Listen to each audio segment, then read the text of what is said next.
Americans are capable of achieving extraordinary things when they have the freedom and opportunity to do so. This is American Potential. And here's your host, Jeff Crank. In 2012, Michigan passed right to work, which means workers would have the choice on whether or not to join a union. Now this year, that choice is being taken away from the citizens of Michigan because the state has repealed right to work, and it's waiting to be signed by Governor Whitmer. So, is this a good thing or a bad thing for workers? We're going to talk about that. Some workers have an issue with the way their dues are being spent, such as political activity that they don't agree with because it goes against their own political beliefs. Also, when does being forced to pay dues to union officials doesn't have any incentive to do with with doing their best because there's no competition for that. On today's podcast, we have Terry Bowman, who has worked at Ford Motor Company for 26 and a half years and opted out of paying dues after right to work passed. He also had a hand in getting it passed back in 2012. Terry, thanks for joining us. How are you today? Jeff, it's my pleasure to be with you. I'm doing fantastic. I hope you're doing well. Well, good. Listen, I don't know that I'm trying to think if I've ever really owned a car other than a Ford. I have a Ford F-150 pickup.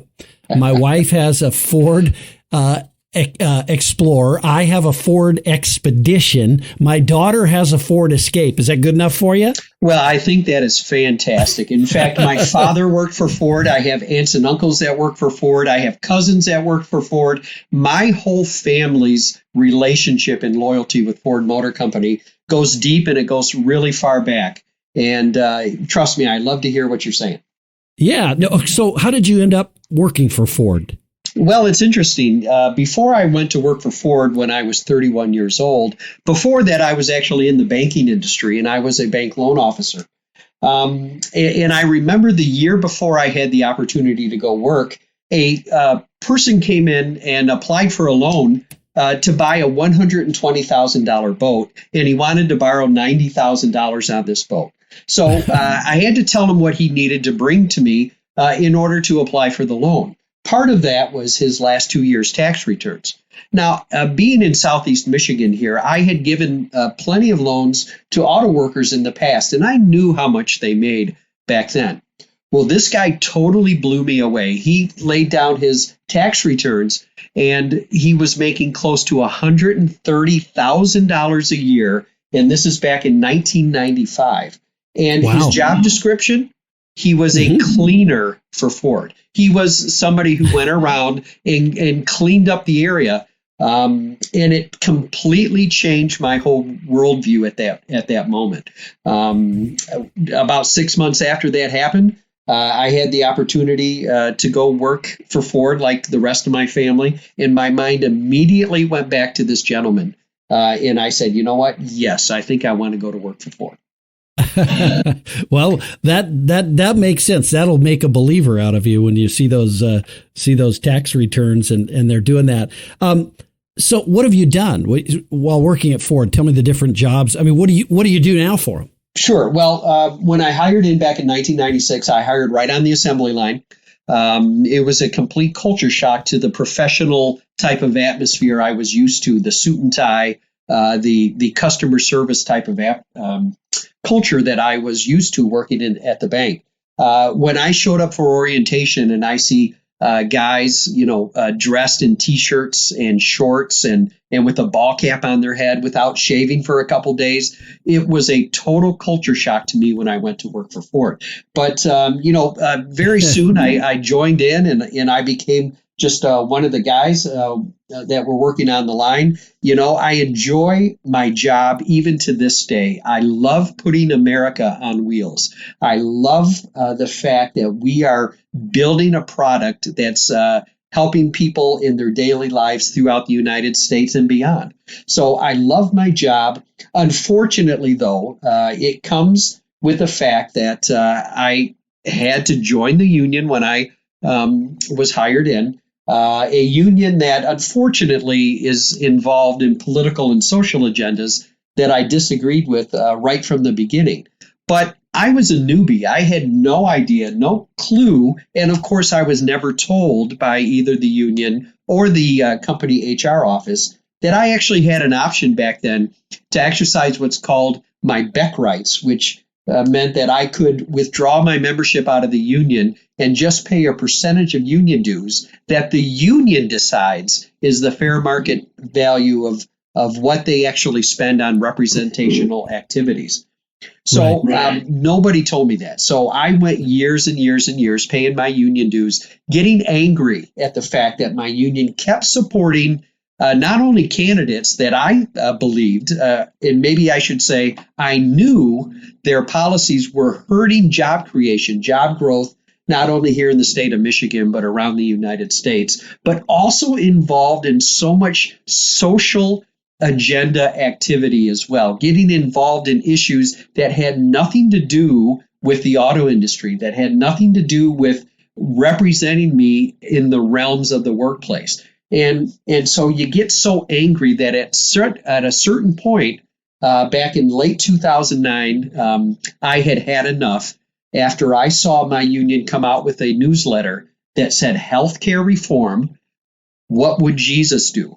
And as a man of faith and as a man who was attending a Christian college and seminary at the time, I got very angry at this article that they had taken scripture completely out of context and made Jesus look like he would be a socialist and that he would ultimately approve of what is now known as Obamacare.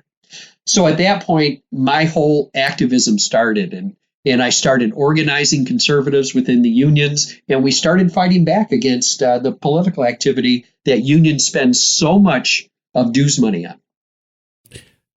I mean, obviously, you want to make sure that people aren't being forced to use their union dues against their own political wishes, and that's one of the big issues. But what are some of the other problems that you see with forcing workers? I mean, this is literally forcing a worker to join a union in the state of Michigan if that industry is unionized, right? Yeah. Well, as I said, there was still an opportunity to do something called exercise your Beck rights. And your Beck rights come from a Supreme Court case called Beck versus the Communication Workers of America, where it said that you could first cancel your union membership. So you would have to pull out of the union. And of course, there's a lot of intimidation, a lot of pressure on doing that in the first place.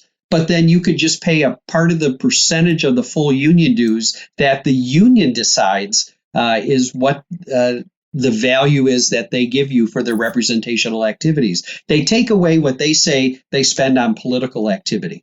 But unfortunately, we know, Jeff, that the unions spend a ton of money on political activity that they don't really call political. They might term it as, let's say, educational, or let's say organizing, or team building exercises, or something like that. And in 2012, I was lucky enough and was asked to testify in front of the U.S. House for the Oversight Committee, and was asked to testify for a hearing entitled "Protecting Union Workers from Forced Political Contributions." And that's exactly what it is not only do they force you to pay them money or get fired, but it's also forced speech and it's forced political contributions, because in its very nature, a union is political in its very core. And so when I testified in front of this committee hearing in 2012, I listed example after example after example of how unions are still engaged in a lot of political and social activity, but they call it something different. And it's unfortunately so. In my opinion, exercising your Beck rights doesn't really protect you from forced political speech, which is what a union does with your union dues. It doesn't go far enough. And really, the only way to protect the ability of the worker, the individual worker, to protect themselves from political speech and social speech that they may not agree with is a full right to work law. And that is allowing the worker to pull out of the union, stop paying the union, and saying, thank you, but no thank you. I do not see value of what you're offering me and what you're spending my money on. So I'm not interested in being a part of the union. To this day, that is really the only way to protect the individual worker. Yeah, you talk about the Beck decision. And actually, when I was pretty young, I worked for a dairy, and it was a unionized shop. It was the Teamsters. And I basically did that. I had to still pay them union dues, got no union benefits, but still paid the union dues to them. And so, I'm a former Teamster, I guess, as well. But it was, to me, it always struck me as odd that there are people out there who claim to be advocating for quote unquote workers' rights, but yet they're against, that worker having any say at all in whether or not they join a union. I mean, you're not against unions. You're just for the freedom of deciding whether or not somebody wants to be a member of the union or not, right? That is absolutely correct. In other words, you can say that you're pro-union and still say you're pro-right to work, and they don't self-contradict each other. The thing that I always tell people who talk to me the first time is I am pro-union, but in the context of what unions were created to do back in the early days, unfortunately, not what they've become. And what they've become really is the coffers for one political party in the United States and their grassroots army. And so it's unfortunate that it is the way it is. But everything that I do in my activism, the whole reason that I fought so hard in 2012 for Michigan to pass a right to work law, and why I'm finding myself right back there again after 10 years, is the fact that it all comes down to the rights, freedoms, and protections of the individual worker and what they should expect there in the workplace. Because think about it, without a right to work law in place, when a union knows that a worker has to financially support them, whether they do a good job or a bad job, that union official can put his feet up on the desk and laugh all the way to the golf course. And many of them do. Many of your listeners may know that here in Southeast Michigan, I am represented by the UAW. My father was represented by the UAW. His brothers and sisters, generations, have been represented by the UAW. But nobody has ever had the opportunity to vote to say whether or not they wanted to be a union member. It just came with the job as a condition of employment with Ford Motor Company. So once the unions become entrenched in a place of business, you're never going to get them out of there. Doing a decertification vote is very, very difficult. And the coffers that the unions have, the purse strings, they will spend millions and millions of dollars to make sure that you cannot win a decertification vote. So unfortunately, it leads to a culture of corruption inside the union. And we've seen that with the UAW.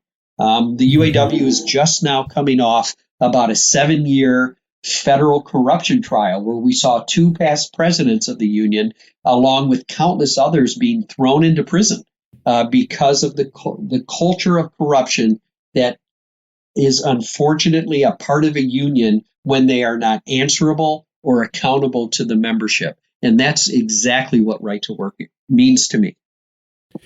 Well, and what would you say to those people who would say, this is unfair because if you don't have to take the job. If you don't like being a union member, you could just go work somewhere else. We have a union here. What do you say to folks who make that argument? Well, I think it's funny. They don't want to give unions equal rights. They want to give them special rights. And what I mean by that is you can throw it right back at them and say, well, what if you were forced to fund the Republican Party as a condition of employment? Would you be okay with that? What if you had to fund the NRA? What if you pick and choose whatever activity you want what if that is a condition of your employment, of you simply going in and applying for a job and you're pursuing your American dream? It's not right in any way. And unfortunately, I am bound by the union contract, whether or not I am a union member or not. And let me explain that a little bit. Even though I withdrew my union membership and I do not pay dues, of course, the union officials will say that I'm a free rider. I'm sure you've heard that term, or a freeloader. Right. It's actually not true. And the reason why I say that is every single contract that a union negotiates with the employer, in the very first, second, or third paragraph, it's right up on top. It says that the company and the union agree that the union shall be the exclusive representation agent of everybody in the bargaining unit, whether they are a member or a non-member. So I'm not a free rider on the union contract. I'm actually a forced rider. I'm forced to accept that union contract, whether I'm a member of the union or not. So all you have to do is bring out the truth and bring out reality of the situation. Every time I've had a debate on stage or at a podium with a union official, every time they can't answer my question with, why don't you just do a members only contract? And then guess what? If I pull out of the union, I'll have to represent myself. And what I have found is that union officials, union executives, will give up right to work in the long run, but they will never, ever, ever give up their exclusive representation privilege that they have in the union contract. Because, for example, what if I was able to represent myself and I said, you know what? What's really important to me is I need an extra week vacation. So I'm willing to take $1 less if I can get an extra week vacation. And the company might say, you know what? That works out for us. Or what if I get a better contract than what the union does? Whatever their reasoning, they will never give up their exclusive representation and force me to accept their union contract. So I can never do better than what the union contract says I can do. And in some ways, it makes for a less flexible workplace and work environment for individual employees, right? Because you have to follow the same rules that have already been established under that contract. So you, as you said, you can't negotiate a better deal on paid time off or even salaries and things, because that's all kind of controlled by the union and the contract. Yeah, well, exactly. And, what a lot of people forget is that a union contract has a floor salary rate for the workers. And a union likes to, pump their fist in the air and say equal pay for equal work. Well, unfortunately, it's not always equal work. And those union contracts not only have a floor, but they have a ceiling. So if there's a worker out there who really wants to work hard and do the best that they can, a company cannot say, Mr. Smith or Mrs. Smith, we really like the job you're doing and we want to give you a bonus so that you'll stay. Guess what? The company cannot do that because of the union contract. So it not only has a floor, but it has a ceiling. And the second thing I would say on that is I believe it leads to everybody working at a lower capacity. And what I mean by that is, let's say that I am a model employee. I'm working hard. I'm doing everything I can to make myself better, make the job better, and build an exceptional part or a vehicle for Ford Motor Company. But yet I work with somebody right next to me who barely does enough to not get fired. What's going to happen in that situation? A worker like me might say, why am I working so hard? It doesn't do me any good. It doesn't benefit me. And pretty soon that leads to everybody coming down to what I would say is a lowest common denominator. And it leads to a less productive environment when you have a situation like that. So let's talk about right to work. You helped get right to work passed in Michigan, and I'd love to hear about how you did help get it passed. But also, I mean, right to work, what does it do to unions? If it's a right to work state, unions can still exist, right? Sure. And in fact, when we did our right to work campaign we started it in 2010. We really did a lot of town hall meetings and meetings with union members and meetings with the media all around the state of Michigan started in 2010. Our local chapter of Americans for Prosperity was very, very, very involved with that. We had support from think tanks like the Mackinac Center here in the state of Michigan.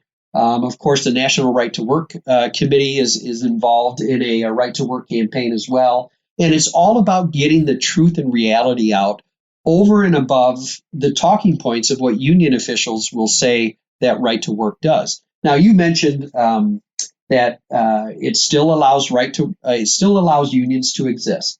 Well, of course, what the union officials will do, and what they did in this case, is they said that if right to work passes, it's going to be the ending of unions in Michigan, that it's going to weaken them, that it's going to take away their ability to collectively bargain, that it's going to take away their ability to organize new facilities, that it's going to cause division within the workplace. Well, we argued against that, and we were able to do that effectively because we have a long history ever since the passage of the Taft-Hartley Act in 1947, and states were able to choose for themselves whether they wanted to be a right-to-work state or not. We had a history of showing what happens to unions in those states. And so, again, we were able to overcome their arguments very easily with just some statistics and realities. When Michigan passed its right to work law in 2012, guess what? Unions did not weaken. In many instances, they add members. And the whole reason why is because businesses were starting to look at Michigan again as a place to relocate. So businesses would come in, job growth started coming in, and it was good for everybody. The right to work law did not weaken unions. It did not take away their ability to collectively bargain. It did not take away their ability to organize new facilities. And I can tell you, as a 26-and-a-half-year worker, as a guy who exercised my rights, freedoms, and protections under the right to work law, that it did not cause any division inside the Ford facility that I work at or any other one that I had heard about. And the reason why is clear. There are people that have worked together for years and years and years, and everybody knows that even if this person withdrew their union membership, they did it for reasons of their own, and it's not intended to be malicious in any way, shape, or form. I have people that I've known for a long, long, long time that I work with side by side, that they continue to pay the union, and I work with people who no longer pay the union, like myself. We all get along. It's just the way that it was before, and did not cause the division. So, we knew that the union talking points were not true, and the unions in Michigan, outside of some of the public sector unions, are still doing as well as they did back in 2012. In some of the public sector unions, we saw huge amounts of people leaving the unions. And the reason why is because they took their workers for granted so bad that some places like Ask Me in Michigan actually lost up to a third of their membership. And of course, what happened then? When competition comes in for those worker dues, all of a sudden the union starts acting a little better and starts acting a little more responsible. And it brings them back to their original charter purpose, which is to represent the worker in the realms of the workplace. Well, you bring up a good point. It really does create a monopoly of representation on their part. And you talked about that monopoly, and when you can break that, actually workers benefit from it. We see the leadership of unions seem to benefit when they can not have right to work. but it seems like they're the ones that are benefiting the most. Is that the union leadership is benefiting at the expense of the worker who no longer has a choice about whether or not they want to pay union dues. And these, union dues, it's quite a bit of money coming out of your paycheck, isn't it, when you choose to do that? It is. And in fact, in the UAW in 2014, I believe it was, raised union dues 25% in one fell swoop, which is just unbelievable that they did that back then. But they said they had to shore up the strike fund, which we know that they took the exact same amount of money that they increased into the strike fund. They then went and took that exact same amount of money out and funded a political campaign in California for a union bill that was going into place in California. So, I always say that right to work is very pro union worker because it empowers the worker. You give the worker a little power that they've lost when they've given the union the ability to negotiate and take control over their whole relationship with their employer. So right to work empowers the worker, and it allows them to choose for themselves whether or not they think the union is worth their time and their money. And of course, union officials hate that. They, like a drone bee in a hive, they want workers to shut up and to pay their dues money and be quiet. Jeff, what I found over the years is some unions, including my own UAW, it almost becomes cult-like, where you're afraid of the cult. When you're a member, you're afraid to leave it. You're afraid to speak ill of it. You're afraid to talk bad about the leadership because if you do, you don't know what the repercussions will be. And it's unfortunate that people have to work in that kind of environment, but it happens all around the United States, just not in Southeast Michigan. So how much are union dues? I mean, I'm sure it varies a lot, but I mean, just give listeners, for those of us who aren't union members, how much would this be coming out of a paycheck, you think, in maybe an average? So for the UAW, it's once a month. It comes out of your pay, and you are charged 2.5 hours a month. So let's say somebody's making $30 an hour. That's $75 a month that you're paying the union. Mm-hmm. Right. So it's a significant amount of money at a time when, inflation is biting, taxes are rising, and all of this. It should be something that a worker should be able to make the decision about whether or not they want to spend those dollars. But it seems like union leaders don't want them to do that. Well, I always use the analogy. Imagine a restaurant. Imagine a restaurant that opens up in wherever it is that you live, and everybody in the whole area are forced to spend their money at this restaurant. Well, if the restaurant knows that everybody is forced to spend their money there, what's going to happen to the quality of service? What's going to happen to the cost of the service? And what's going to happen to the actual services that they provide? They're all going to suffer because, as you said, there's no competition for the worker dollar. And so what Right to Work does is it gives some of that power and that freedom back to the worker that they gave up. And of course, union officials and unfortunately their party leaders that are involved in the public policy part of this in the Democrat Party hate a free-thinking worker in a union. Like I said, pay your dues and shut up and be happy that you have a job. And I've actually been told that almost those exact words by a previous union chairman when I was working on Right to Work. So Yeah, that's incredible. Now, the bill to repeal right to work in Michigan hasn't been signed by the governor yet. So what can people do, or can people listening to this, what can they do to try and affect this and stop the repeal of right to work in Michigan? Well, obviously contacting the governor's office is so important.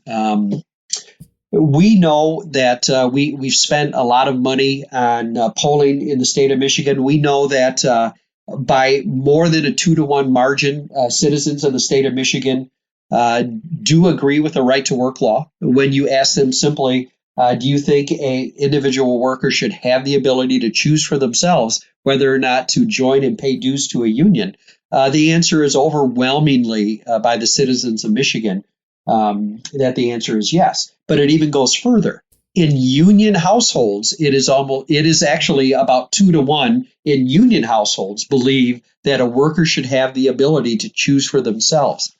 So it brings up the question, why is this really being repealed? If this is not something the citizens want, in Michigan, the Democrat Party, for the first time in nearly 40 years, has complete control of the state government. They have the House, they have the Senate, they have the governor, the executive branch. And right now, they're just going crazy on passing stuff that they've been wanting to pass for decades. This is not something workers want. This is not something families want in the state of Michigan. This is not something that job creators want in the state of Michigan. So why are they doing it? Well, it becomes very clear that this is simply a political payback, giving that power back to union officials so that they do not have to be answerable and accountable to the membership, that they can go ahead and spend that dues money however they want and continue to force workers to give them money as a condition of employment. So obviously contacting your state representatives, contacting your senators, even though they've passed the House, they've passed the Senate, we need everyone to know what an ugly law this is and how bad it is for workers in the state of Michigan. Outside of that, we fully expect the governor to sign it. And we do not believe that they have what's called immediate effect, which means the law would not go into effect until 90 days after the end of the session, which is in December, at the end of December when they leave for winter break. So this law would not go into effect until March of 2024. So we have a lot of time between now and then to maybe to persuade them to change their mind on this. I can tell you that there's a lot of talk about legal challenges. There's a lot of talk about referendums, ballot proposals here in Michigan. We'll have to wait and see how all that falls out because we can't really do anything until we know whether or not it is repealed and exactly what's happening with it. But what I should say is that everybody needs to just stay on this, stay aware of what's going on, and be ready to fight for worker rights in the state of Michigan. Well, listen, Terry, you're a pretty strong fella for fighting this fight. Like we always talk about on this podcast, is people could just sit back, and many do, most do, just kind of sit back and say, well, I'm not going to cause a fuss. I'm just going to get my check. But that's kind of a selfish way to think about things. And I want to thank you for standing up. You're not just doing this for you. You're doing it for every worker in America, really, by fighting this fight. And and it takes courage, right? It'd be easier not to get sneered at by the union shop steward every time you walk by, I'm sure, but you're doing the right thing.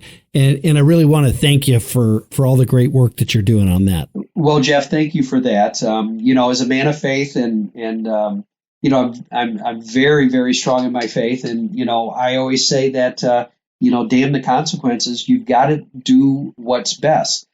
Sure, the threats get ugly. 10 years ago, they were really, really bad. They started popping up again a little bit, but not too bad. But you're right. You just have to continue to do that. And something you said just a minute ago is really important. Just being willing to get involved. however that looks in whatever cycle of life you are in right now. Maybe that means just joining up with like a local Americans for Prosperity. Maybe that means becoming a precinct delegate and making phone calls or knocking on doors or something like that. All of those things in your cycle of life, whatever you're able to do, make a big difference and really go a long way to helping public policy, not only here in Michigan, but around the United States. Well, listen, that well said, Terry. That's very well said. And it does take people to get involved. And so thanks for all that you're doing. By the way, if you would like to get connected with an Americans for Prosperity state chapter, be sure to email me at jeff@americanpotential.com. I would love to pass that along to our state chapter, and we'll get you taken care of. Terry, again, thanks for joining us today. I really appreciate it. Jeff, I'm happy to be on anytime. Keep me on your speed dial. You got it. We'll do that. We'll do that. All right. Hey, thanks for listening to American Potential. Thank you for listening to American Potential. You may listen to more stories from Americans working every day to expand freedom and opportunity in their communities by visiting AmericanPotential.com.